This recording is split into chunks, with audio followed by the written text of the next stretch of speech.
Maayong buntag mga lodi. Kumusta man inyong mga adlaw diraron? Mainit dita.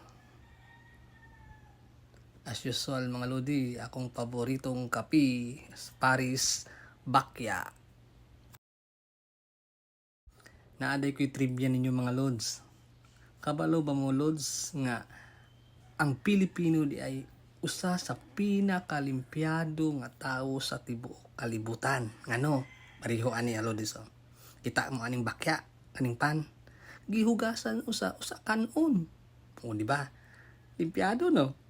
Oh my God! Wow! Oo, og sa dili mo mga lodi. Tuo na lang para dali. What?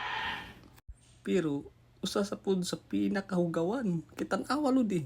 Ang hinugasan, giinom ra pud.